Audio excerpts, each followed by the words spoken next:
Ah, Okay, it's recording now. got it. Perfect. Learning Zoom. Now if you go down here to manage participants. Yeah. And then you go to more right here. Okay. Okay, you can play and enter exit chime so you can hear when people are. It doesn't automatically do it. Right, exactly. Wow, crazy.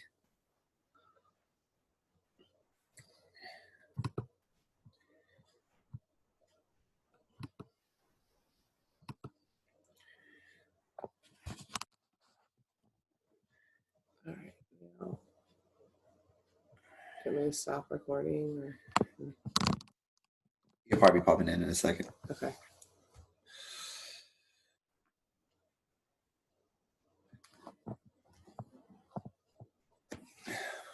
Thank you. Mm-hmm.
Send him the new meeting ID information.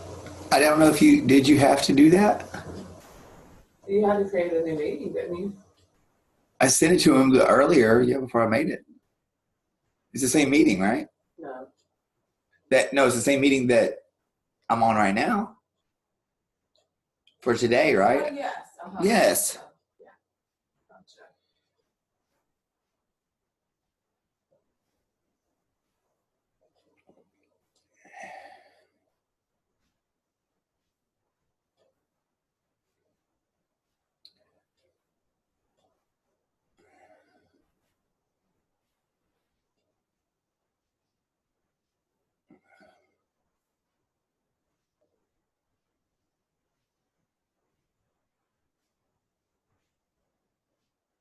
Oh.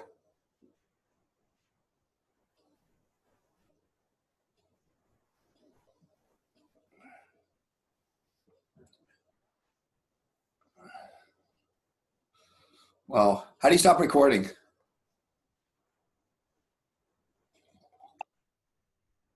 Oh, there you are. Hello. How you doing? Good. I forgot what's 9. The phone was 10. Yeah, you asked me. I could have done 10 o'clock. So I woke up at 8:30, so I was sleeping later now that Awesome. I don't have a schedule. So, so this is our second time. So we're recording it now. I see it says recording on the corner there. Yeah, we got it. So it's using this Zoom is kind of crazy because it has default settings. Like, and Christina usually sets up the meetings where you have to set it up where it doesn't require a password. You know what I mean? So the first one I said you had a password. It didn't have video on, just all audio. It was crazy. I was like, what? So yeah, it automatically sets that stuff and you can't save it. So it's annoying. But All right. yeah, let's kind of get going though, if we can, if you don't mind. Yes, sir. So this is being recorded during this crazy Corona time. And I thought it'd be a good opportunity to kind of let, people, in the association and also in, my school and all your schools kind of know a little bit more about you and their philosophy on jiu-jitsu and your history. So if you could tell me about when you started jiu-jitsu and where you started and why you started. I started jiu-jitsu, was 6 years old, about 46 years ago. I started Teresópolis with Geni Rebelo, Academia Serrana. Geni Rebelo was under Ido Gracie. They did all the Gracie training in Brazil. And then he moved to Teresópolis, and I started training for him there. Geni Rebelo and Elias Martins. Who's the second guy? Elias Martins. Oh, yeah. Now, are they both red belts? Yeah, now, yes, yeah. Yeah, wow. Elias Martins is still teaching, man. That's crazy. Like he's, I'm not sure. Probably he's like 70-something years old. He has gym in his house, and he's still teaching, man. It's awesome. Like I went there 2014, and I did a seminar on one gym there, and then Geni and he both came for the seminar because I want to give them awards, like kind of recognition from them because they did so much for me. They did so much for a lot of people. And Elias was on the mat learning the movements, man. That was crazy. That's amazing. Yeah. And then I started doing jiu-jitsu because I have some healthy problems. I have like some problem to breathe, and my city was really cold. I started doing was swimming, didn't work well, was kind of in the winter time, didn't have a heating on the pool. And then they recommend doing jiu-jitsu. But I'm really glad, that I have opportunity to do this because after that, I was like turning my life. I have been doing this for 46 years, and I think it gotta really give me a lot of different views in life. I was able to travel all over from jiu-jitsu, Yeah, for sure. And then as you got older, you kept training. I'm not older, man. I'm young. No, when you got older. You're not old yet. You're in better shape than a lot of guys like half your age. So when you got older, you ended up moving to Rio, right?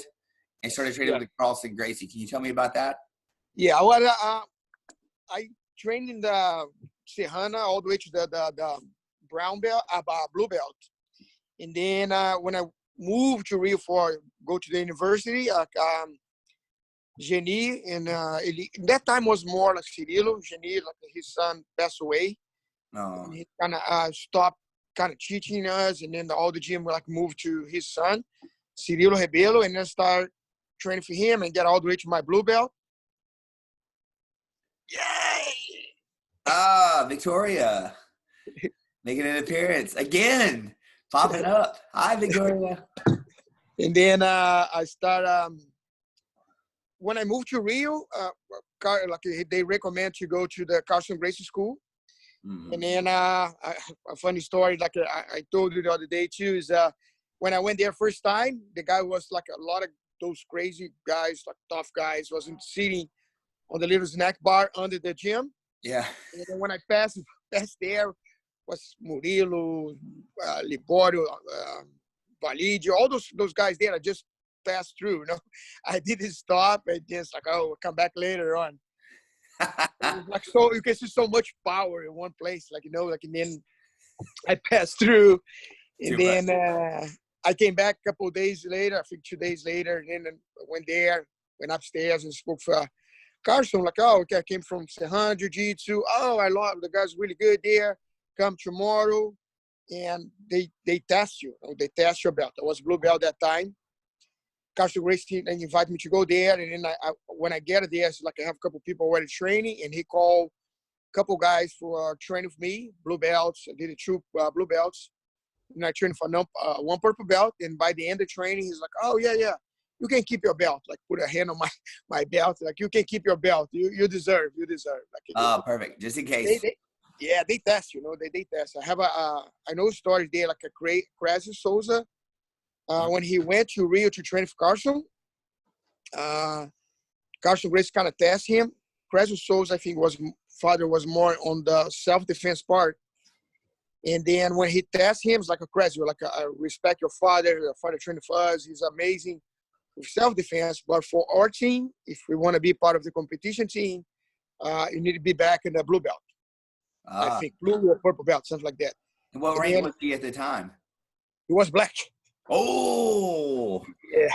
Damn. And then he took the belt out, gave to Carson, like, when you think I deserve, give me back, and then it's the way it is, like Carson Gracie has the self-defense part, but he's really on fighting. And then to fight for his team, he has some standards that they need to be on the standards to be able to fight for his team, Absolutely, yeah. And I remember training with him and his son.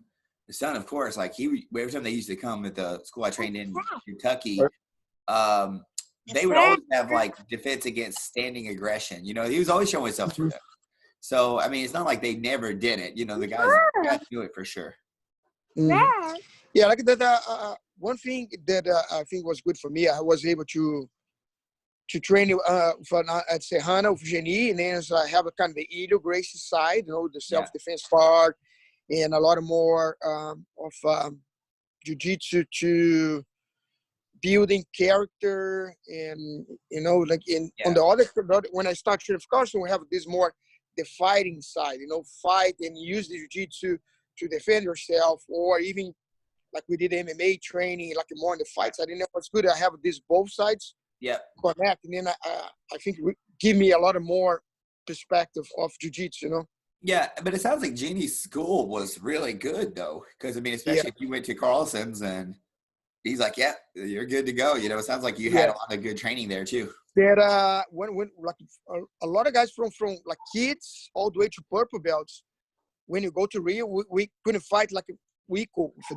all the other teams. Even like a fight Carson Gracie guys, the other side of the family, the Gracie family guys, we have really good training and really good guidelines to be a competitor from Geni Rebelo. Yeah. But like after his kid passed away, his son passed away, and he wasn't there anymore. And then Cirilo need to take as a purple belt, need to take the responsibility to run the gym. And then we kind of missed after that. We couldn't really grow if his son is still alive. By the time, I think like we couldn't really have a really good hard team, because a lot of people came from that gym. Soneca came from that gym. Jucão came from that gym. Bita came from that gym, and then other guys like formed after that. From that gym came from Serrana.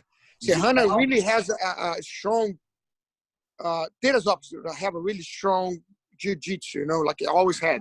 Yeah. You said Jucal comes from that gym? Jucão, Juquinha, Pita. Jucal that lives in Atlanta, right?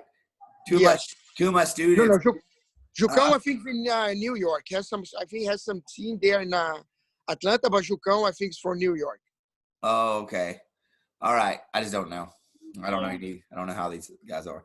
Okay. So after that, you started training. You got up to purple, brown, and black, and you competed pretty successfully. Okay. And competing in Pan Americans and all the tournaments. Back in the day, how many tournaments, like when you were a blue belt, for example, how many tournaments did they have? They don't have a lot of tournaments. And when I was a juvenile, I was 15, 16 years old.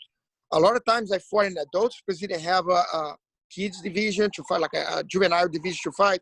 I fought a lot of times in adult division as a 15, 16 years old, 17. But I didn't have many, like have a time they start getting more.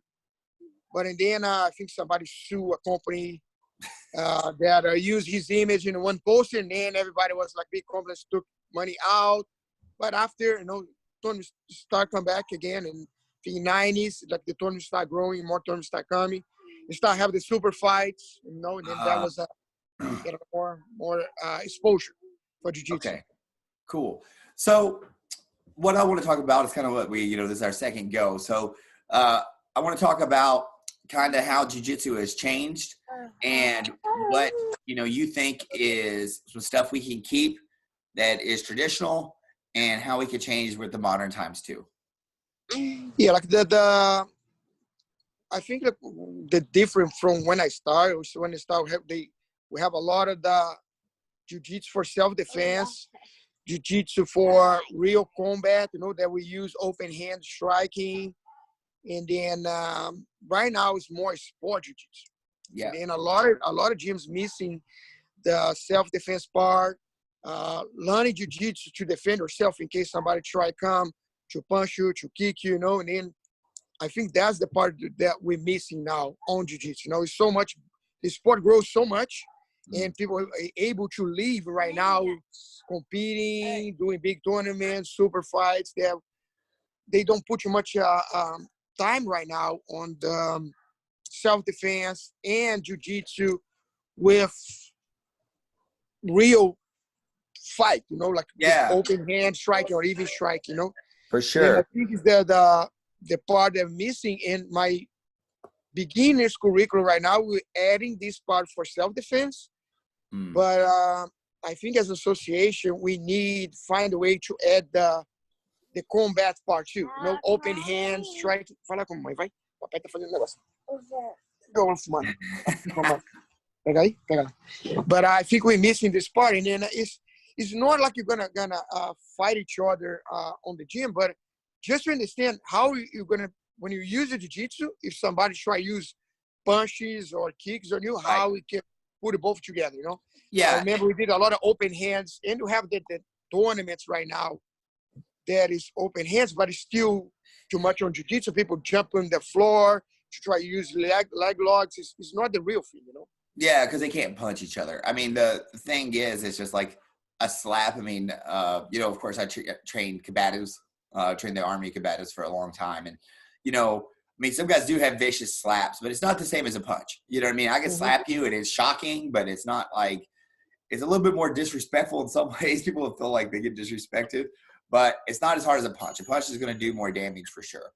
So I kind of think if they slap, at least you know where the stuff's coming from. And right. you can start have the idea, you know, that is right. Give the idea, because we can train a little bit of gloves, you know, small gloves, and we did a lot of like in Brazil, especially for prepare the fighters. We did a lot of jiu-jitsu for gloves, then you can throw some punches, and it's all about learning. You know, it's like you're not there to knock out somebody when you train. You know, same thing with the jiu-jitsu. You're not gonna go there and break somebody out. You know, it's learning process. You know, in the way we can teach the people doing those things. You know. Yeah. I did that block AO a couple of times though at ATT, and it didn't seem like they were going too light. So those guys are trying to kill the MMA side, is not too much on the student side learning. You know? Yeah. I trained with I think it was Aaron Riley, and we did some stand up, and he goes, "Hey man, check it out. These guys are gonna try to kill you, so make sure you keep your hands up." I'm like, "Okay, Aaron, thanks." Yeah. Sure enough, like, where was some Brazilian guys and they were trying to murder me, but I was like, oh, but it was, you know, they weren't as developed on the feet though, so it was good. So with the whole thing, especially with the association and stuff, you know, for me, you know, I love all jiu-jitsu, of course. But what's some things like, let's say you're a brand new student in jiu-jitsu and maybe you don't want to train the self-defense. What's some, besides, you know, are there some benefits to training the self-defense stuff? You know, if you're going to be a competitor, you know, are there some things that you can gain from that, that maybe you would miss if that your school doesn't have the self-defense aspect? Yeah, for sure. Yeah. Like, I think it's important, like, because like on my beginners course there, like we do like 22 classes and they need to go over for at least twice. We teach them since the beginning that jiu-jitsu came from self-defense. It is a sport too, but what you want to teach them is understand like that they can use that to defend themselves. Yeah. You know, like they know what they do is not just a sport. It's something they can defend themselves and then build the confidence, because you know you can defend yourself. You can defend your spouse or defend your kid or your kid in the school.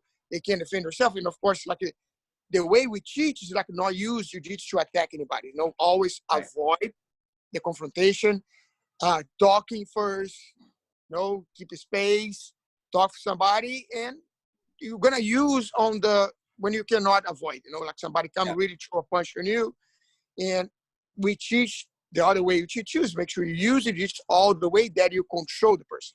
You don't need to break anybody's arm. You don't need to put anybody to sleep. You can show them there has a point.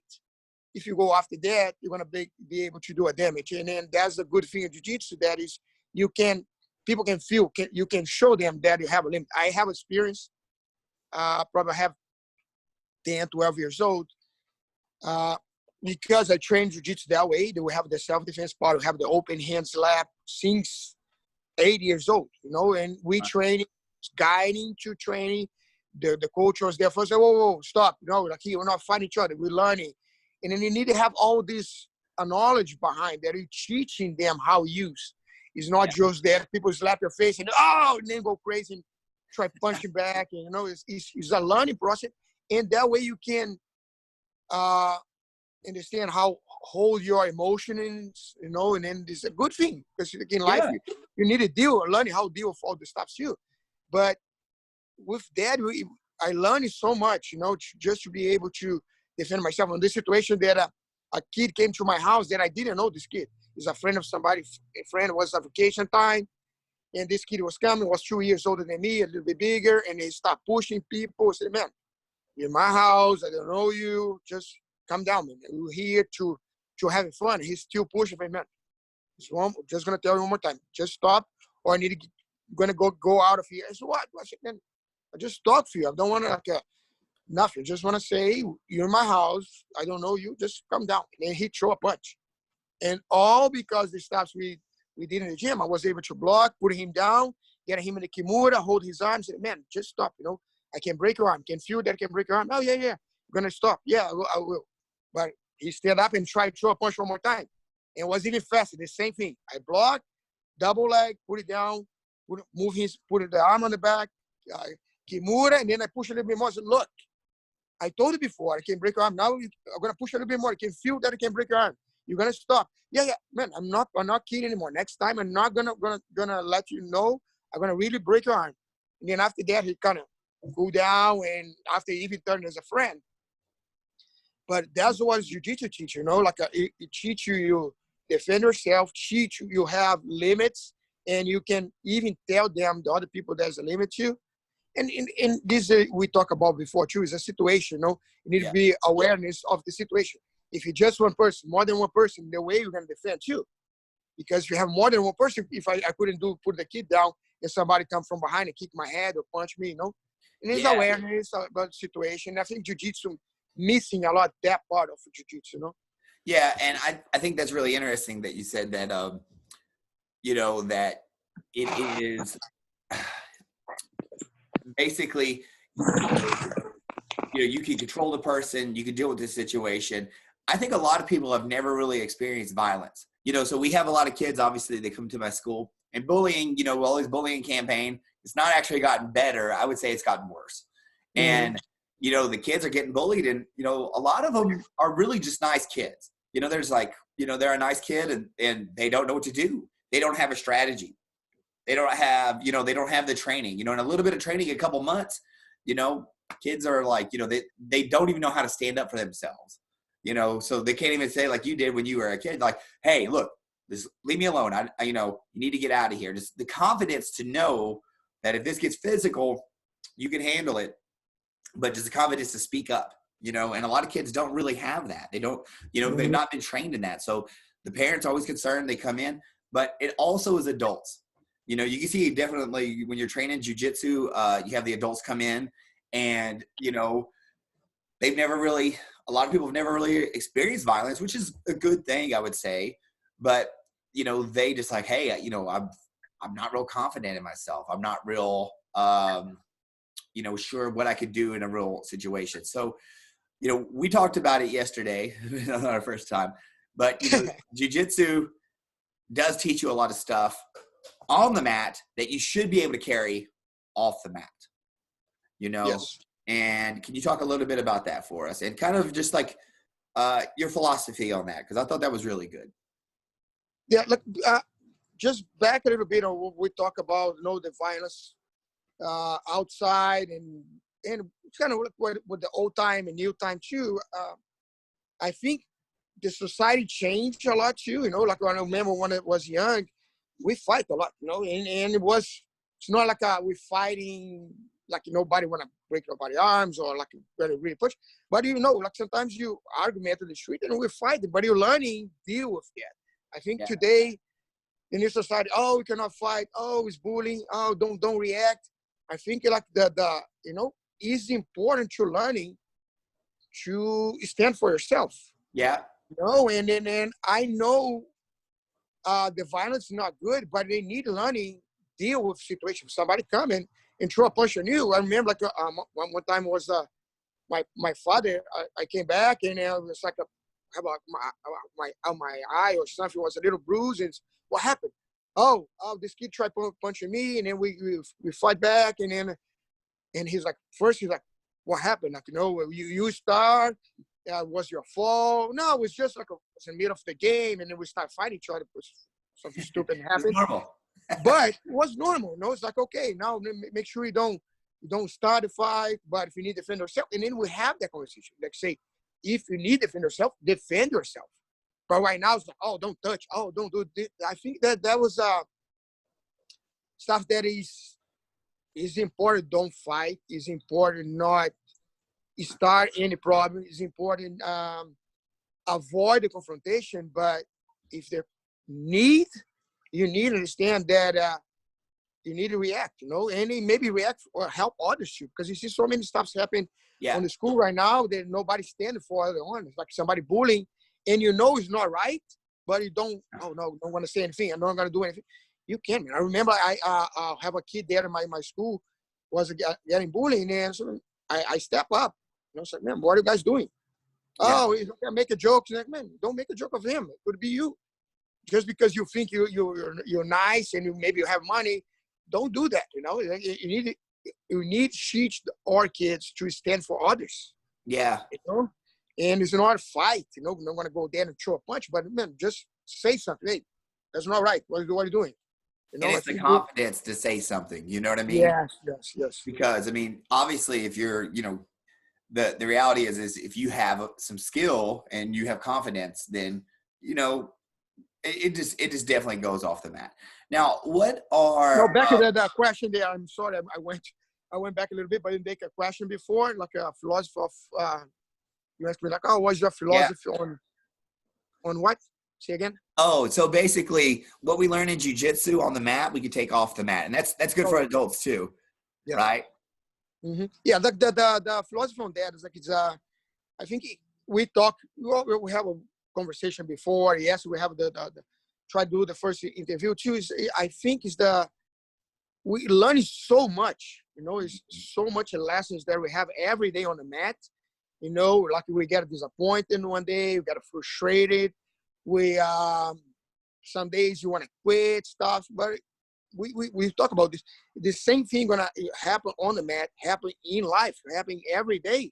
Yeah. And the lessons we learn on the mat is we need to use those lessons on the real life. Like you're gonna be frustrated in the work, you're gonna be frustrated in the relationships, you're gonna be sometimes you want to quit stuff, but we go back to the mat and we're working hard and we're learning more and we answer questions and we grow, we're getting better, we improve on the mat, and then we use the same kind of philosophy that we do on the mat, that we want to go to the next belt or maybe go to the next tournament and then step up on the podium, maybe get a second, or next time you want to be first, or maybe not lose. You're learning when you go to the tournament, not going to be able to win, when you go back to the gym and growing. And all these stuff you're learning on the mat or learning in the gym, learning with BJJ, we need to bring this to a real life, that is every day in your job, in your relationship with friends, relationship with your parents. We need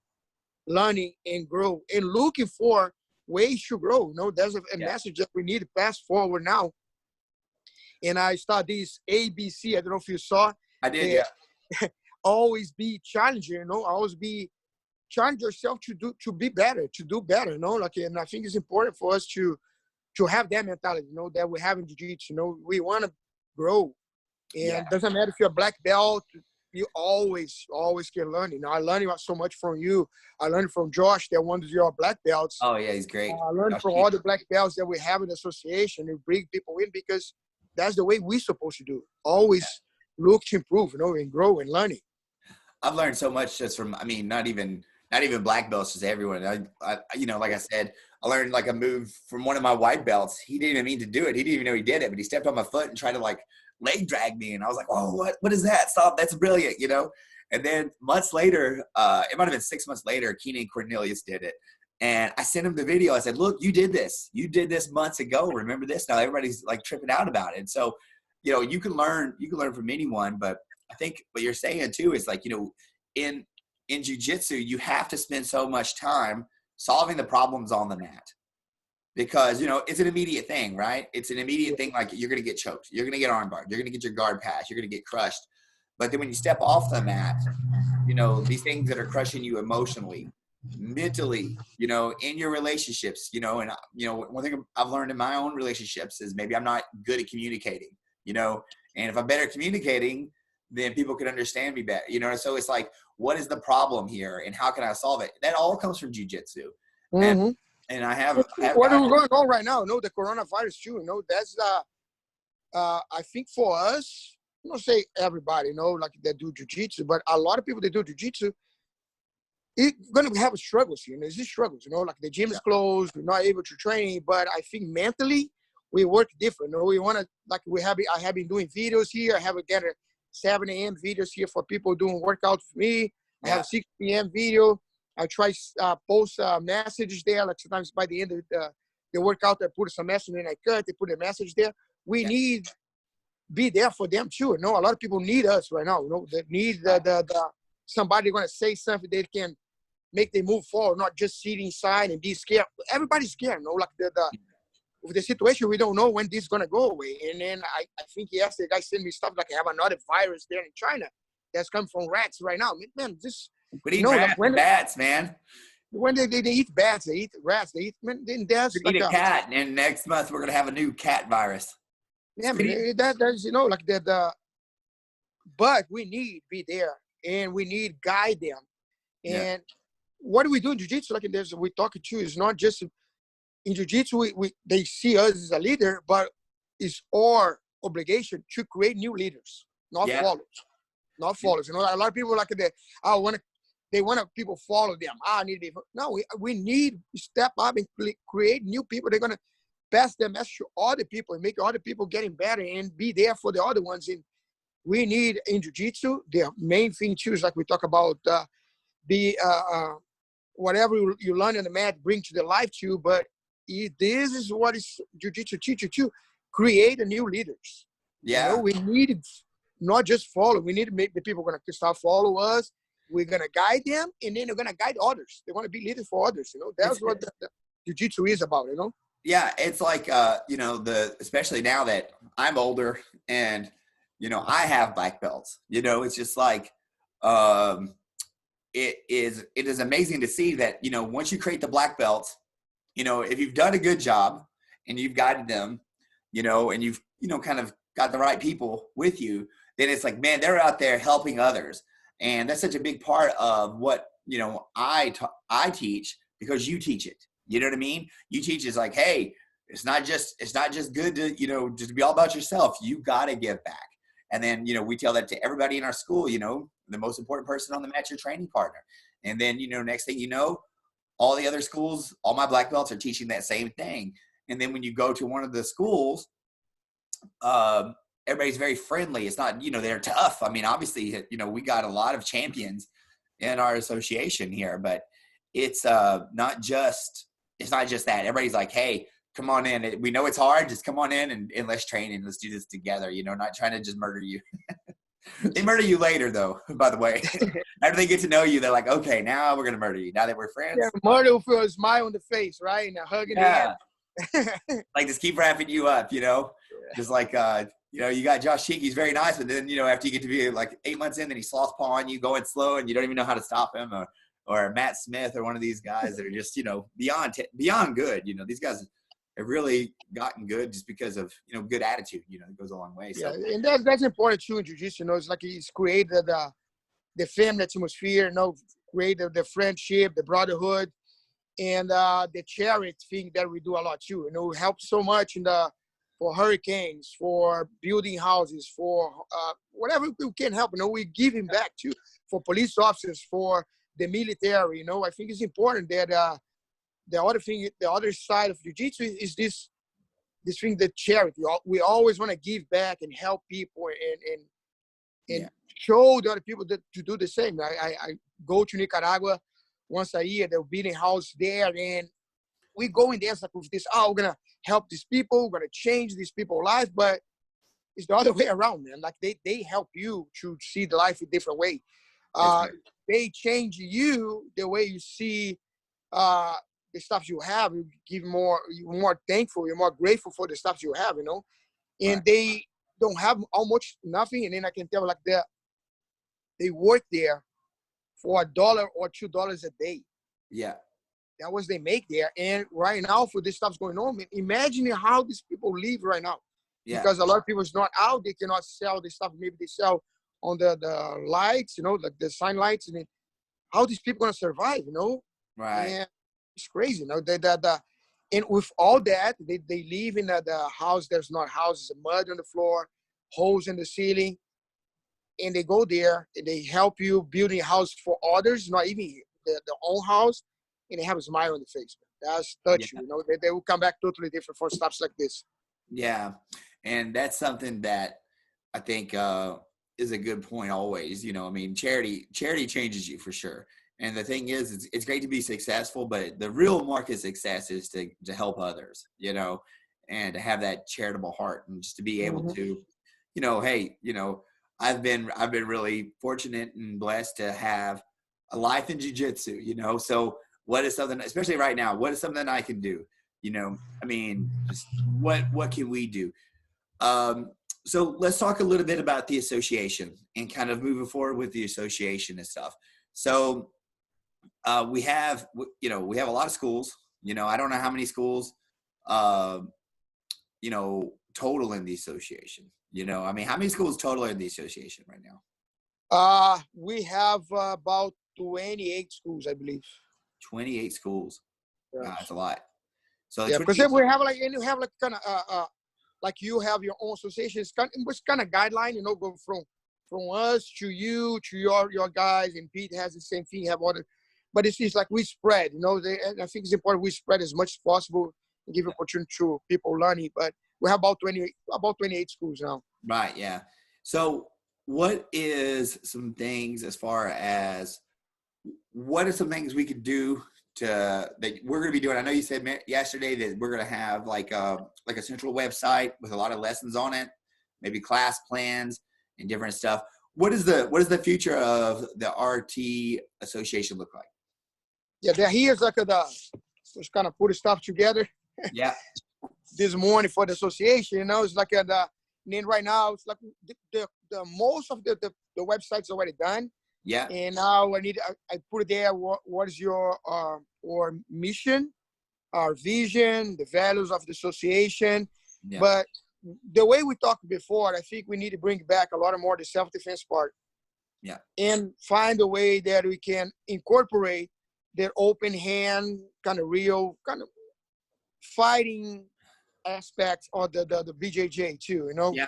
And I think that way on the I think in the beginners class we need focus on self-defense, guide them to jiu-jitsu sport, like teach them understand like it is movements, but you start from the stand-up part. Somebody try hold you down or try punch you or try hold from the back or guillotine, and then you use that part to bring to the floor and teach them how to use the jiu-jitsu to neutralize the opponent. Yeah.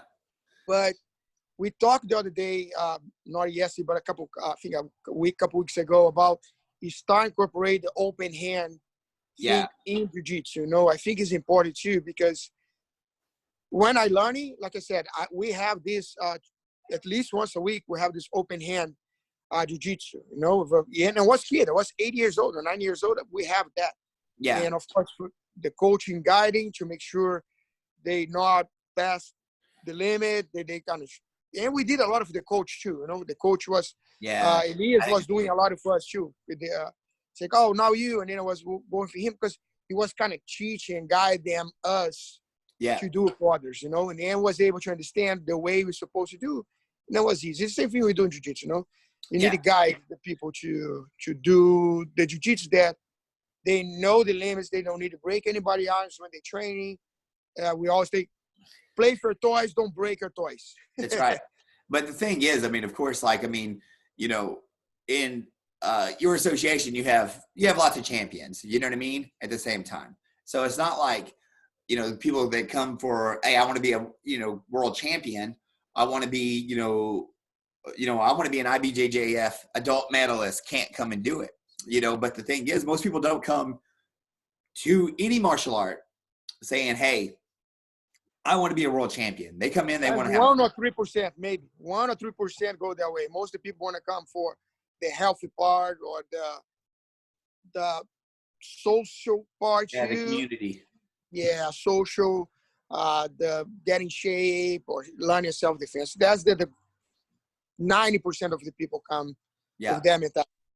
Yeah, and I think it's just that, you know, that's something that I kind of refuse to do. It's just like when people come in, it's just like, okay, guys, I know it's your first day and you want to learn self-defense, but here's the beer and bolo, you know. I want to make sure that they're understanding like the basics of it. I mean, of course, you know, if you can take somebody down, get them in side control, you know, get on top of mount and do some of the drills like, you know, like you saw the video like we did, then that's going to be able to handle most people, I would say. But, you know, I also want to make sure that, it's great. You want to be a competitor. And I do believe in competition 100%. I think you get a lot out of competition, but at the same time, it's like, I think competition can be bad too. I think some people, all they looking at, they equate their self-worth with competitions.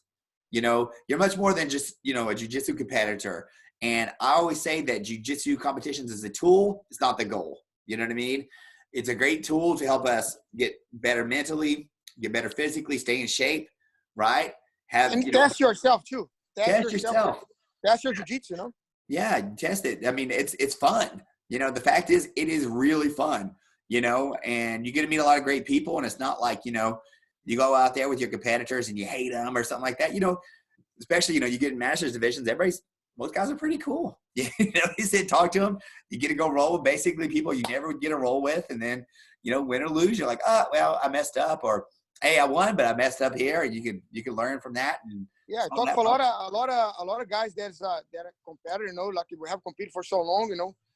Andre from Brazil, he's a friend of mine. You know, we competing already together like 6 times. We have competing since my first tournament, I think, is a black belt. Leitão from São Paulo, and then I have Mike. He's just done a black belt like 2 or 3 years ago. Man, we went to Portugal for European last year, 2019, and after we fought, you know, he invited me because it was the day of my birthday. The day where I fought, and then we went out and we have a good time. You know, you make friends, and then it's not, like I said, it's not about like, oh, I hate this guy. Man, jiu-jitsu is one of those best martial arts, and technique wise. But I think that this connection, you know, like I have people that I fought years ago that were still talking.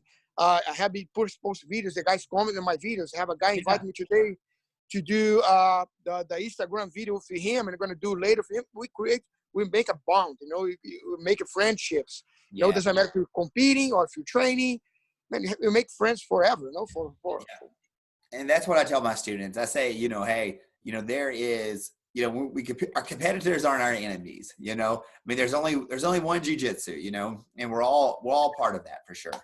So that's good. So what do you think the future holds for jiu-jitsu in general? Yeah, we see a lot of the events right now, and then of course I think when I start, some people was leaving from jiu-jitsu, and I was able to do too. I training. I was able to start. I moved to Curitiba. I teach in Curitiba for a little while, and then I have opportunity like Jeff, the guy you know, invite him to come to US, and then I trained for American Top Team. I did my first MMA fight there, and then my father passed away and go back to Brazil. But American Top Team gave me opportunity to come back here. So if you want to come back, we're here for you. And man, from jiu-jitsu, I was able to go to Japan, Canada, a lot of countries, South America, Central America. And I think jiu-jitsu is a great tool, you know, like that we can use for so many things, you know, like the jiu-jitsu is a real nice thing that make people friendly. And man, wherever you go, if you have a gi under you and go to the gym, no, whatever, have some gyms that a little political, but you go there, man, you're welcome here. And then, especially for a black belt, go, oh, can you teach something? And this afternoon, we're going to do a free seminar for a guy that I know in Orlando that his gym's closed. They put like a closed group. We're going to do a seminar for him. And then we need to help each other. You know? That's the way I think jiu-jitsu is different from other martial arts, because we always care and try help. And it creates so much friendship and brotherhood that is amazing, you know? Yeah, it's really true. There's a couple of local gyms that are here, and even in Columbus, which is a small area, really. You know, there's some really good black belts around, you know, in Auburn and even right here in Columbus, and everybody's pretty nice, you know. So it's I think that, you know, not everybody's nice everywhere. I mean, there's a couple of guys in Kentucky I don't care for. One guy in particular, but most guys are great, you know, and everybody's very inviting. So yeah, if you have a gi and you travel, you're gonna make like almost instant friends, you know. Get some good rolls and yeah, just it's fun for sure. So I don't know what else you want to say, Renato. That's pretty good. I would just like to say, man, thank you so much, you know, for doing this interview twice. I think I really wish the other one yesterday could have saved. It was really good. This one was good though too. And you know, we talked about jiu-jitsu, we talked about your beginnings, we talked about the association, we talked about sort of all that stuff. So is there anything else you would like to add? No, man, I think we have good talk today, you know. So I think it's gonna help a lot of people. And then we always talk about jiu-jitsu can help. I think these kind of interviews is good for people. Maybe see the way jiu-jitsu is, maybe try mix it up, because I think it's the best thing. Yeah. People need to be positive right now. I know it's a hard time, and we're gonna have more of this, you know. And then we always talk this life, you know. And jiu-jitsu helps so much you with the lessons that we have every day to overcome, to deal with situations like this. And then I think it's important people be more on the mat and try learning the BJJ philosophy, that is life. And BJJ is one thing, it's a lifestyle. And if you put it both together, you're going to be able to deal with situations like this. And it's hard. It's hard for everyone. You know, you need to keep the gym closed. We don't know our future, how long we're going to be closed, and when we come back, what's going to happen. How many students maybe need to cancel the membership or need to stop training for a little while because they maybe going to lose the job. But we have this mentality that we always can grow. You know, we always can learn and overcome all this hard time. You know, like and I would say that, especially anybody that's watching this that is a gym owner, you're going to have those students that can't afford to pay. You know what I mean? But I would say that, you know, I would rather us all come out the other end of the tunnel versus just some of us. So I would recommend to them that these students supported you, you know, especially like healthcare workers. Healthcare workers are going to be hit hard because not all of them are going to work. The reality is that even if they work in a hospital, you think, oh, they're getting all this work. They're not. So the thing is that when you have these workers, you know, and it's like, hey, we can't get it this month.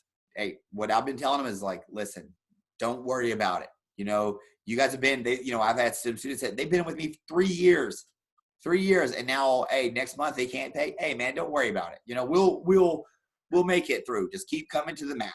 Keep getting on the mat, because, you know, jiu-jitsu is a luxury, but at the same, you know, it's not essential that you have to have, you know, food, shelter, jiu-jitsu. I mean, maybe some of us think that way, but that's not the truth. So, you know, if they're a school owner, you know, this is going to be the opportunity to give back, to keep these people's kids in your classes, and to keep them on your mats, and really to show that you care about your community, because you should. You know, these people, they've given a lot to you in the good times. Now here's the bad time. And Yeah. you know, that's going to tell you a lot about yourself. If you're like, well, man, you can't afford to train. Well, I'll see you when you got the money. You know what I mean? Yeah, I agree. I agree with that. And then I have have a guy that about 3 months ago, he was working for a company. He lost his job. He had some problem there. And he came to the gym. Oh, we cannot afford it anymore. We cannot do jiu-jitsu. No, man. Come here as much as you can. Don't worry about pay right now. Come train. If you just can come on Sundays, can come on Sundays. If you can come during the week, come. And past a month, and then he came back. He said, oh, he just said, like, thank you so much for the time you told me to stay here. Helped me so much mentally, you know, because I couldn't come here and take out of my stress out. And today, my company is running good. I opened my second office. The guy didn't have nothing. He opened one office, opened the second one, and he has, from the group he has, there was 6 people. He moved away. 4, not the other person he has the problem. 4 from those guys moved to work with him. Yeah. And just because, like, we gave him opportunity, and like I said, we need to give this back, because whatever we have today, the bills, maybe a house, your car, came from these people that help us during this time. Now it's time to give back to them and let it come, and then as appreciation for what did for us. You need to open the doors for them when you come back. If you don't have money, you know, we need to do that, because this is your tribe. You know, this is it right here. This is your tribe, and the reality is that, you know, you have to take care of them. You know, good times are bad. It's just like a marriage. You know, good times are bad. You know, so, you know, the thing is, like you said, this guy had, you know, that month that he had where he was able to train, times were bad. That kept him grounded, you know, coming to see the people, socializing. He wasn't by himself. You know what I mean? He was in a group. He lived, you know, that means a lot to people, you know, especially during the bad times. During the good times, it's great. So if they miss a couple of days of jiu-jitsu, what do you do? During the bad times, that is when they need to do it the most. So don't close your doors. You know, keep them open. Keep them open to everyone. He said it was like the hardest time on his life from the last 15 years. You know, it's like, and we like, maybe like for another person, it's like, oh, can I pay? And okay, come back when you can.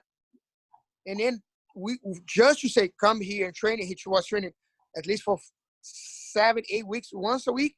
Help him step him up. He lost 11 pounds in 1 week. Yeah, worrying about his life. That's it. You know? And then we just, you stay here, stick with us. We're gonna pass over this. He did, and then we did an end of the year seminar. It's like, what do you need? I'm here to help you if you need sponsorship. And then that was like, it's not you're gonna give to. I think you're gonna, we're gonna give this to him. You're gonna give us back something. No, man, give because is what the way it's supposed to do. You know, as a gym owners, we're there as a coach to guide people, to help people, and give without ask for something back. You know, just give because it's the way it's supposed to be. That's it. That's it right there. That's the way. And it's literally the golden rule. You know, when you're having a bad time, you know, when somebody shows you that kindness, I mean, that means so much, you know. So, I mean, you know, people have problems. People always have problems, you know, and the thing yeah, everybody does, right? So, you know, I know guys that have battled alcoholism, you know, divorce, you know, loss of a loved one. And they're like, oh, man, I can't really afford it right now. It's like, you can't afford not to do it. But just because, you know, you can't give us financially, you can come and give us your time. You can come be a great training partner. Mm-hmm. That means, you know, and that gives them a little bit of purpose during that time. It's like, hey, come be a great training partner. Hey, come help us with the kids class. You know what, man? Why don't you come help me with the kids class right now? and they come in, they get to be around the kids, and they're just like, it changes them, just being around children. The children are great, and they're just, that will help people, And help the white belt too. The guy maybe have a little more knowledge, go there, help the white belt. I have a white belt after we did the beginners program. The beginners program was so much details on the stuff. He was able to teach other white belts, with those things, because there's so much details over and over and over and over again. He got a knowledge enough to teach other people how to do it, And then it's important. We need right now it's a tough situation, but we as a coach and they see as a leader, we need help them go over this time, and then they're going to help other people, and they have people that going to have money enough. They maybe not. They're going to have a hard time. They're going to have, and I'm going to pay. And I have these students like, oh, he cannot pay. I'm going to pay for him. I want him here on the gym. And then we building those. We put those seats here and there, and then we make other people work together. And I have so many students right now. It's like I know you close. Keep billing me. I want to help the gym stay there. And that's us because too. the gym helped me before. I want to help you guys now. I mean, that's this exchange we need to do it forever. We've been contacting our members, and it's just like, no one is like, a couple people, that are like I said, maybe healthcare workers or whatever. It's like, oh, we're gonna have a tough time. We don't know, it's like, hey, don't worry about it. But we have a lot of our people that are paying, and it's like, hey, keep charging us, and it's just, it's so humbling because it's just like, man, I mean, they want to have a school to come back to, and it means, so much to them. And, it is something we're so grateful for, Christina and I, because it's like, man, it would be easy to say, hey, just, quit charging me. I want to quit, and, we don't mind to hold or whatever, but most people are like, hey, keep billing us. So you stay open, because when this is over, we want to make sure that we have a place to come back to. Our kids have a place to come back to. And of course, we're not just like charging them without giving them something. We're doing our online training, and, we're going to be giving them extra stuff when we come back. But it's just like, it's really good. So I think if you've done a good job as a coach, a professor, then, you can see that these things are, coming back to you too. But it's just, but it shows that you've built a tribe. If you'd have everybody quitting right now, and there's like, hey man, screw you, I'm can't, then, and you're going to have some of that anyway, I'd say. But the thing is, if you have a real tribe, that they're going to look, they know that you are, your whole livelihood is based on this. So that, you gotta be able to give them something in the interim, I think. But at the same time, it's like they're supporting you, and that proves that you've done a good job and built a tribe. And with this situation that we have right now, I think people are going to start care more about each other. People are gonna create more bonds between each other. And I think it's time to people, because right now we cannot do much stuff. Stop and think about your life. The way you was living your life before, and think about stuff like this can take your life away, or can take your life with your friends away. Give more values for your friends. Give more values for the family. Connect more with your friends. Connect more with your family. Enjoy more the time with your family home. With your kids, your kids is growing. That's so fast. Oh, my gosh. And then when you see the kids away, like my daughter is 3.5 now, and look like it was a year ago. Yeah. And every afternoon I come here and play for her, enjoy. But it's passing fast. Enjoy this time right now. Yeah. And if you maybe disconnect with friends, connect friends again. I think it's important. Reconnect, and we have all this easy way to connect people. Message, call them. Call them. Hey, you can go maybe get after all this past. No, go have a dinner with them. Go have a good time with them. Yeah, we're missing this. We need to have this back. Connection. My parents, like, I have so much connection. I remember when I was young. At weekends they get like 10 families together. It was 30 people together. Kids was playing. Parents was doing barbecue. We missing this. We need to bring this back. And that's what jiu-jitsu gives people. I mean, because especially in the U.S., I mean, people have a lot of problems, but I feel like, especially when you travel, you feel like when you go to other countries, people are way closer. In the United States, people, they don't even know that they're missing that. So I think that's what jiu-jitsu gives them. That gives them like that sense, and like I love the book Tribe by Sebastian Younger. And he talks about people want to feel, connected with the group. They want to feel authentic, like they're living their life the way they want to. And they want to feel like they're a valued member of that group. They want to feel like a competent member of that group. So in jiu-jitsu, that gives them that. And people don't even know they're missing that. So now they feel now they feel it, right? There's like, oh, I got to get back to jiu-jitsu. I got to get back. And that is why, if you just run like a fitness facility, there's no real interaction. There's just weights. It's great. I mean, I got a gym membership. I don't use as much as I should, but you can go over there, you can work out great, but I'm not going there for the people. Jiu-jitsu is you're going there for the people. Do you get a great workout? I always get a great workout. Do you learn something? I always learn something. But, if I just hung out with these guys and we were playing Dungeons and Dragons, which I'd be totally down for, by the way, everybody, that I would love it. I love the people in my gym.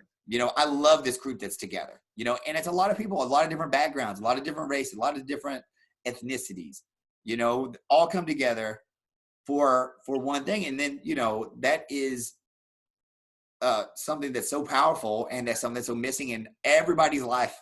And I don't know if it's all over the world, obviously if you have a real tribal culture, then it makes sense. But in the United States, I mean, people need it. They need it more than ever, I would say. So, I think if you're a school owner in our association and you're not doing something on Zoom and not making those connections, or any association, actually, if you're a jiu-jitsu school owner, you need to be making those connections with your people right now to let them know that you care about them. Yes, for sure. And man, thanks so much for the opportunity to share this. And I think it's kind of interview, but it's a good conversation too. People need to listen to this. They're going to be, so you put it there on your YouTube, we're going to share, and then it's important for us to have this. And then I'm going to start on Monday. I want to try to get at least 15 minutes with a different coach, and then we can talk a little bit about, whatever, like what it can be a different topics. And then I want to YouTube. I think Mike Budnick going to start on Friday. Oh, I love Mike Budnick, and then we're going to talk to him a little bit. And then again, I want to get you. I want to get people get the views, of life, what's going on, which one can. But with that, we can help people, because people can listen to us and maybe can get one thing here. Same thing in jiu-jitsu, get a piece here, get a piece there, put it together to make better. Same thing in jiu-jitsu. I think you can give this to people that they can get a piece from each coach, each idea. Each one has one way to live their life, but you can pick pieces and build your own kind of lifestyle, BJJ lifestyle, or your lifestyle, right. Just like the moves, I tell the students, is like, even if you're a white belt, you could have your own opinion on each of the techniques. You can start developing your own opinion. Just the same way now, you can develop your own opinion. I mean, especially you're an adult, you can develop your own opinion on, what does this mean to you? What is this, when you say, efficiency over brute strength, that goes way off the mat. So how does that apply to your life? Think about that. Don't just, regurgitate what I'm telling you. Just think about it yourself, and then you come up with your own answers. That is it, and getting to hear, I mean, I would love to hear from Mike Budnick and Pete and, some of these guys that, Thomas Williams, and man, a lot of those guys down in Florida, like, I love those guys. So just, I would love to hear from, Siraj, and all those guys down there, man. It'd be great to hear them talk about it, because, that's how we all get better. Everybody shares their part. And then, I'm like, oh yeah, I haven't really thought about that. I need to think about that. So that helps everyone for sure. So I think that's a great idea. All right, brother. Thanks so much, man. Thanks for the opportunity. Hey, thank you. I'm going to message you after to see what the day you want to do it. Going to be like 15 minutes, just kind of quick, that we can talk a little bit and give other people your philosophy, what your ideas in jiu-jitsu and life too. That's kind of what we're going to, let's share. I don't know if they're ready for that, man. I think it'd be too much. I think that'd be too much for them. Yeah, man, it's good. It's good. You have a lot of stuff, man. You helped me so much. a lot of different times in my life too. And then it's good to have you give your life, your ideas. It's the way you live, the way you see things. Like I said, let's share, your philosophy. Yeah, and I think it's important to know, because it's like, and to communicate. I think that's one thing, especially like, that I'm always so grateful for you, is because, I'm like, Renato, look, I got this problem, man. I don't think we should do this, or I think it's like this. And you're like, yeah, well, let's look at it and let's do this. You know what I mean? You're a great leader to be able to listen to everyone and kind of, have everybody move forward together. So, we're always so grateful for, that. So thank you so much. What's up, brother? Thank you. All right. Have a good one, Master. What's up? I don't know how to stop this, as you know, but I'll figure it out. So, speaker view. There it goes.